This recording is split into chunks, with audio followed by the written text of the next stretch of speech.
Marinjai has said that the institution has demonstrated a testament in time for the entire country to have an opportunity to institutionalize the concept of transformation that will be catalyst of positive change for the next generation. Professor Njai made the statement at the Red Cross Campus, Kabbalah Town, Koinadugu District, to climax the 7th National Science and Leadership Festival hosted by young people in Kabbalah, which attracted other young folks from various parts of the country. Well, the festival is now becoming a routine in that part of the country, as every year from the 11th to the 14th, young people will gather and discuss and be taught how to think critically, how to find solutions to emerging problems in society. Well, in the studio is Professor Aladi Njai himself. Welcome to the program, Professor Njai. Thank you for having me, as always, and thank you for the immense coverage by SLBAC and this for the Science and Leadership Festival. Thank you very much. So, in a nutshell, how would you describe the 2024 Science and Leadership Festival? I would say it was inspirational, motivational. It provided hope, and I think young people and adults who came to it came back energized towards solving societal problems in Sierra Leone. So what problems did you throw out to the various audiences that took part? Because every year you had a problem that you would throw out to them, and for solutions to be found. Yeah, so we identify, based rightly on our team, food security was one big one. We know it's also part of the national agenda. We also targeted substance abuse and drug abuse as another major issue that we wanted to discuss, find solutions, raise awareness and all that. And then we also wanted to target, most importantly also, job opportunities, entrepreneurship among young people. How do we create? How do we begin to be job creators? How do we begin to create things rather than just waiting to for things to be made for us? Because for us, that is fundamental to Project 1808. How do we achieve economic freedom in a way in which we are able to solve some of our basic problems, whether it is food, whether it is in all aspects? Because currently, you know, if you look at all other organizations that are in country, you know, some will just bring supplies of medicine, some will bring clothes for communities, some will come build a toilet, some will come with solar panels to electrify place. But what we lack is the ability to create those things.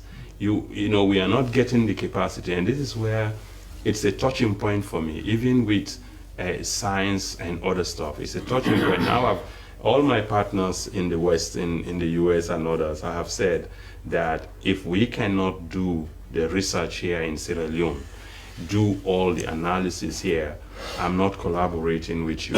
Because what we need is actually to be able to create.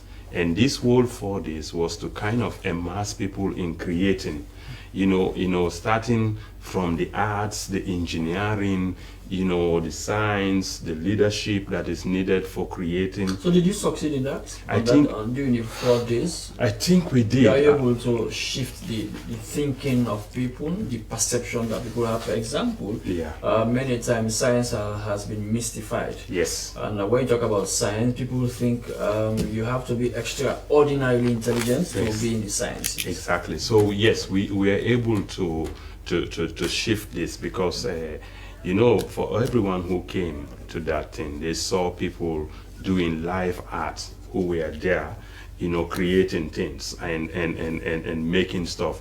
They saw someone who is there making textiles using the traditional way, sitting and teaching it, but also doing it, you know, there, because that is something that has died out for us. You know, these days we'll just get it from China or get it from other countries, and then the art form and the creativity is killed. So I think in the 4 days, morning sessions up to 3 p.m., night sessions from 7 to 10 p.m. The night sessions were mostly for reflections and discussion deeply around leadership, around entrepreneurship. And I think they were very powerful because it was, mostly, with the adults, university students, professionals, community members, will sit deeply and without any sort of political lens, really introspect on what leadership is and all those aspects. Because at the end of the day, we saw enormous talents during the day. We saw people who are able to use some materials on top of zinc, and then create a roofing, a sort of a zinc roof that actually makes the whole house very cool. So basically, if you have that type of zinc over your house, you need no AC because it reflects. So it goes like it's sort of the physics. It reflects rather than absorbs it. So because it's not absorbing heat, you are actually emitting heat. It's not emitting heat. So your house gets cooler. Imagine that type of technology for us in Sierra Leone, done by Sierra Leoneans. Someone using plastic waste, the plastic bottles, using an aluminum foil on top of those, and then using that to kind of concentrate solar energy and use it to cook rice in front of us. How could that be used to kind of reduce our need for cutting down wood, all of those things? So we saw real-time innovations by people, and so the talent is there. Then the next thing you ask them, why aren't we harnessing the talent? And so that's where the leadership discussion came in very important, the entrepreneurial discussion. How do we move people to become entrepreneurs? So I mean, that question goes to you. So how is your project going to help such an individual with that kind of brilliant idea, how to move it from that point and also to making it much more visible and much more practical, and so the person becomes a professional in that. He uses that as a way not only to earn his living but also to contribute to society development. Yes, exactly. So currently I think we were very happy this year because right with the festival we also have the start of our college, and our college in Kabbalah is actually based on this foundation, that we are not going to be a college about exams, rote, can pass, can cram, this, that, rote memorization of concept and stuff.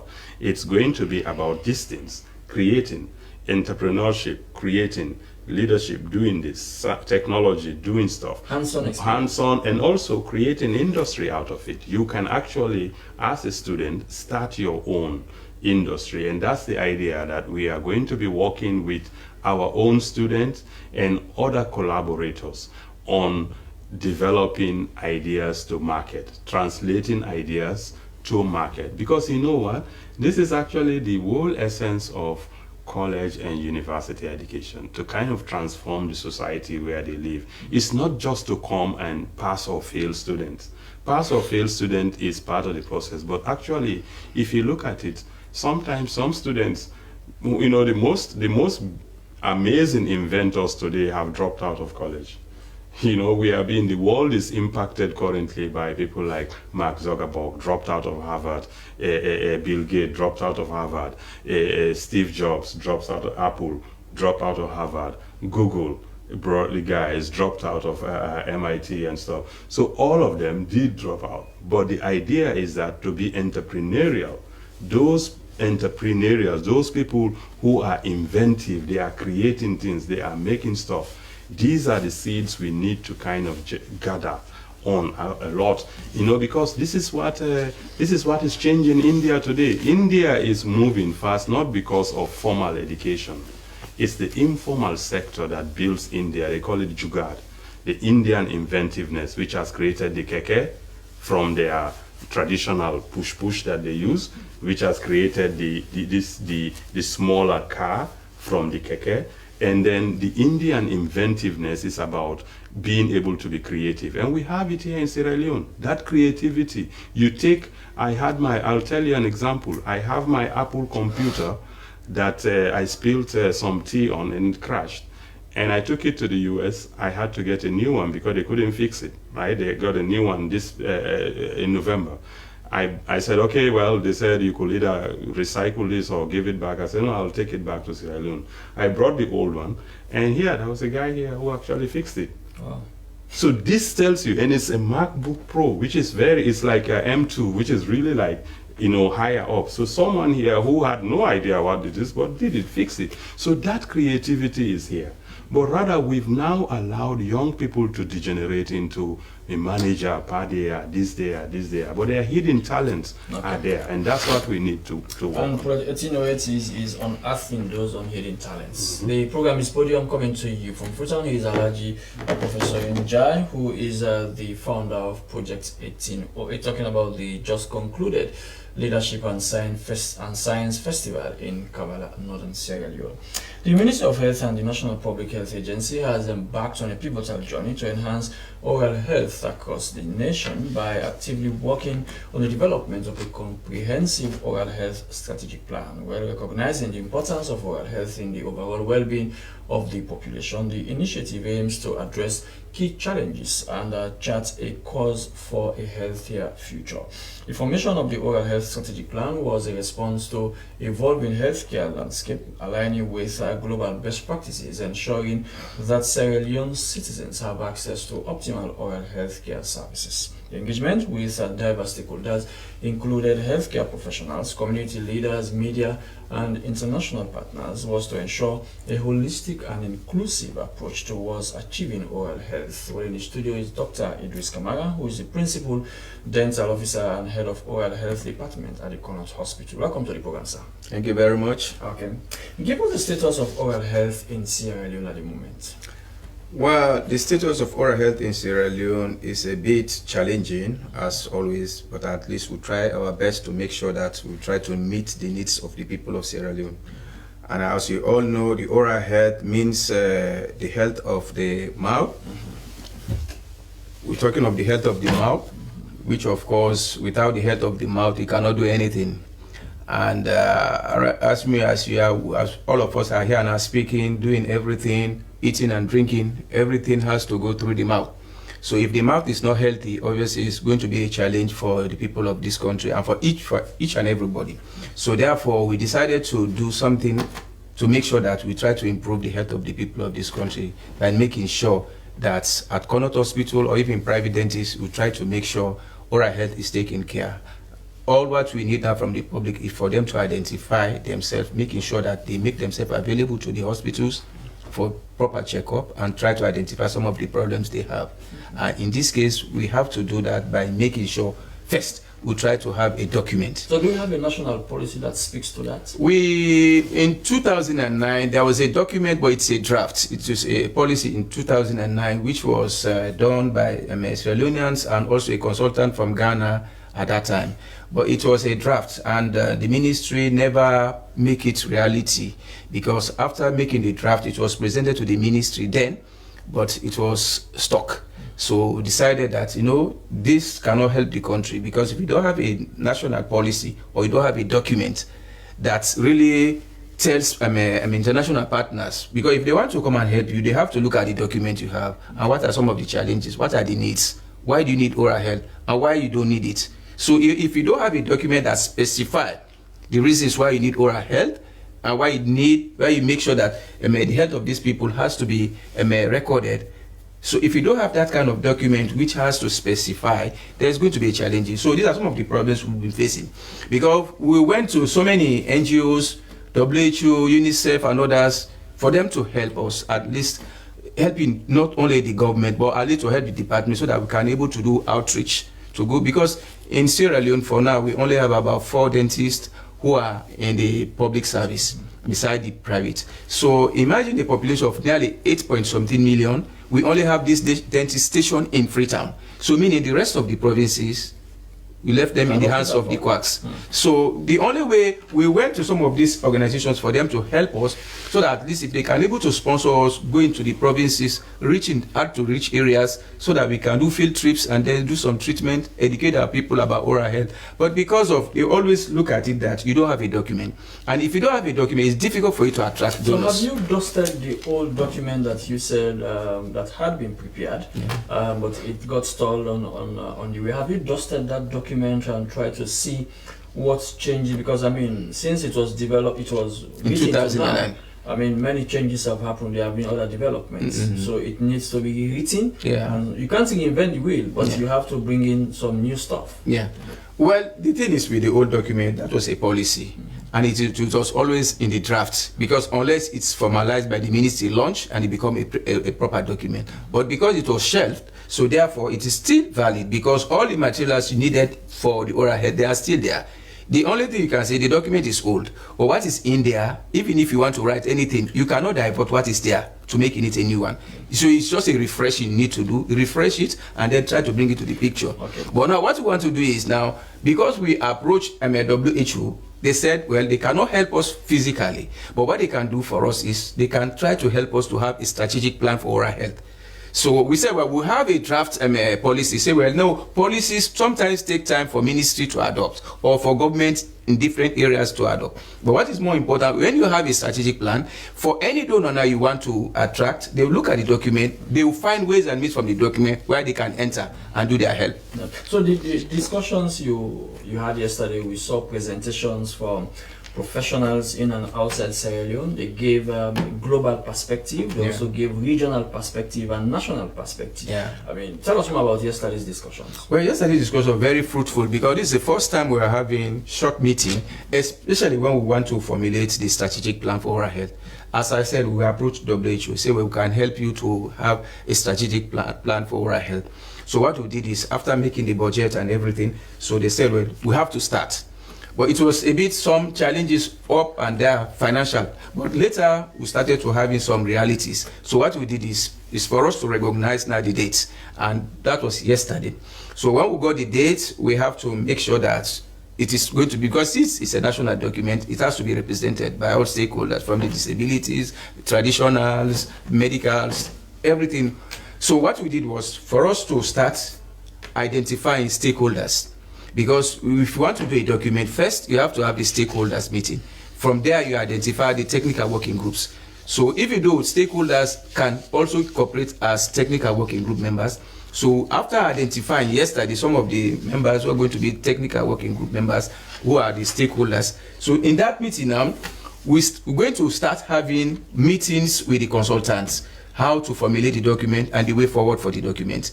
But first, yesterday's meeting was to identify the stakeholders and the technical working members. So since we already identified them, then we'll start the process. I mean, the pictures some of the presenters painted yesterday was very grim for oral health in Sierra Leone. Yeah. For example, the amount of dentists that the country has, and the amount of facilities, the amount of people who have access, who even go to seek dental attention.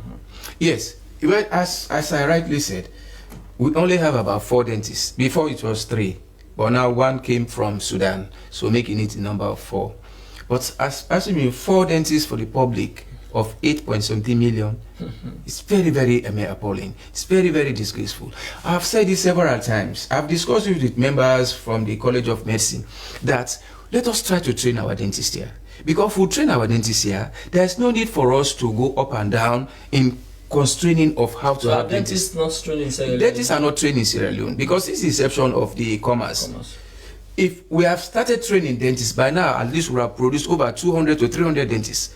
But because there is always obstacles, I have contacted Dr. Samai and others, and before Dr. Samai, those who are before him, we've already made the certain document, which is the curriculum and other document. We presented them, but on to date, it's still a problem on how to create the faculty of dentistry at that commerce. So it's challenging. And ask me, this is just the reality. Some of us came after training in Moscow and other countries. We came because of the love of our country. But otherwise, imagine a dentist are in all advanced countries, dentists are the most paid in all medical fields. So for some of us living some of these facilities coming to Sierra Leone is the law for our country. Sure. So therefore, not all can do that, because there are a lot of Sierra Leone dentists who are trained in America, in Russia, in China, other countries. They don't come. They're looking for more greener pasture, whether they can get over 20,000 a week or over 20,000 a month. So therefore, it's better for them to stay there, make it up. But if you don't have the law for a country, some of us did, it's very difficult for us to have a dentist. So that's why we've been crying loud that College of Medicine, let's try to have a program where we can have a faculty of dentistry, where we can train dentists here. If we train them here, even if we train maybe 50 per year, even if the 20 will go out for greener pasture, at least the 30 will remain. Sure. But if you don't train anybody, those who are trained in England at this kind of thing, they know what they are getting there. It's difficult for them to come here, especially considering the kind of salaries we are getting here. So, but because of the love of the country, some of us came. Wow. He is Dr. Idris Kamara, who is the Principal Dental Officer and Head of Oral Health Department at the Connaught Hospital. It's Podium, reaching you live from the Sierra Leone Broadcasting Corporation with me, Asmiwa. Most businesses and normal activities got paralyzed yesterday in many parts of the country, including Freetown, as a result of various audios, write-ups on social media platforms claiming that some junior and senior military officers were planning an attack or protest on Wednesday the 17th and Thursday the 18th of January 2024. Well, the Minister of Defense was quick to describe the audios and videos as a deliberate try to tarnish the good image and credibility of the armed personnel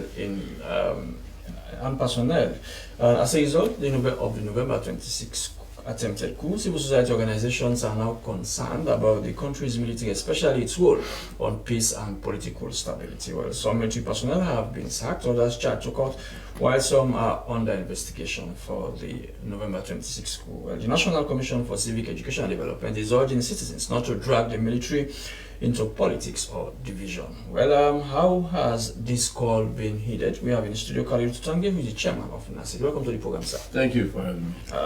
Yesterday we saw what happened. Even before yesterday, audios were circulated on social media claiming that the military was going to stage a demonstration and the presidential guards were also planning to do some cleaning exercise. The Ministry of Defense was swift to come out with a very strongly worded press release debunking that, assuring members of the public that that was not true. The military is not divided. There was nothing like that.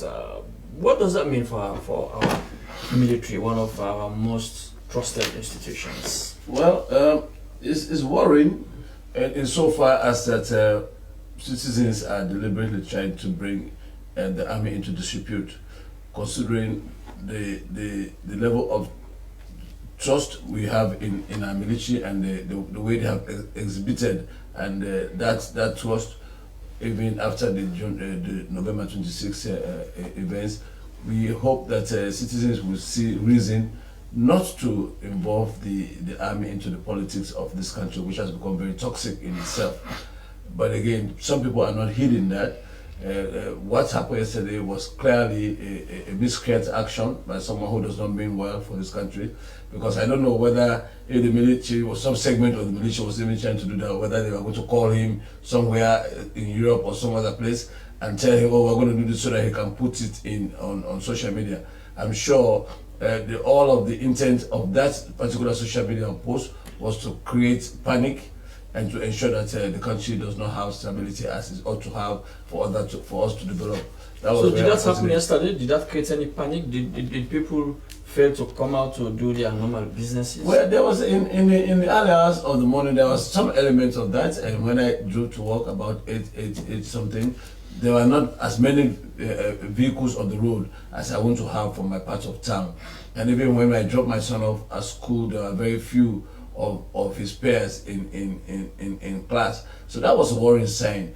But again, when things develop later on, caught up later on, but still, that thing on the minds of the people is not good. It does not bode well for the development of this country. I mean, in other countries, how do you think the government and the military especially will respond to these kind of activities, which have the tendency to create confusion, create panic, and also create division, which is not good for a military. A military should be a national institution, a national tool that should not be divided. Yes, that's exactly what it should be. And so far, our military has been building up to that kind of image, and that's why they're more trusted than others within the country. But again, there are, in every society, there are those who very bad apples within it, as was evident in the actions of some of their peers. But they have made efforts to punish those who they suspected of doing things unbecoming that does not put them in a good light. And that's the discipline that we expect them to have. But what is happening now is that there are some citizens who are, unfortunately, mostly do not reside in this country, that are trying to can I say, because of the fact that our people do not have the level of information literacy that is required for them to decipher some of the things that they get on social media. They are now using that loophole to incite the army or to incite the citizens. So there comes in NACID. NACID should not allow that vacuum to continue. You should make use of that vacuum and ensure that you tell the right story, ensure that people know what they are supposed to know in a timely manner. Yeah, that's some of what we do. Also, there are those people who have the reservoir of information on all of what is happening. Basically, the Ministry of Information and Civic Education. They are doing their bit. They are calling the journalists and to inform journalists on the reality, the facts of what is happening. We also expect the media to help us do this job, other than just you make your programs, you have the producers who produce. That's because you want us, that's why we are here. If you create an avenue like that for us, so that we can let people understand is that not all of what they see on social media they should go by. But unfortunately, many people don't even see something on social media. Then somebody goes and tells them, oh, this is what we heard on social media, and people believe it. And part of the reason is the level of education of most of our compatriots who do not really have the critical thinking skills that are required to decipher what is wrong or what is right. I mean, Mr. Chairman, even those who are educated, sometimes they don't think critically. Well, that's a challenge altogether. I understand where you're coming from. If you listen to what some people who are educated, what they utter, or the things they write. So you ask yourself, if someone who is educated can write or can say such a thing, then what about the person who is not educated? Well, some of the things has to do with people's idea of citizenship, or people have the understanding of what the truth are, but sometimes they skew it based on their partisan leanings or their regional leanings and all of that. That's the dangerous thing that this country is facing right now. People tend to make the issues of their country secondary and take other things that are... So as a people, how should we not allow that kind of negative thing to creep into the military? We need to have a critical mass of people who are doing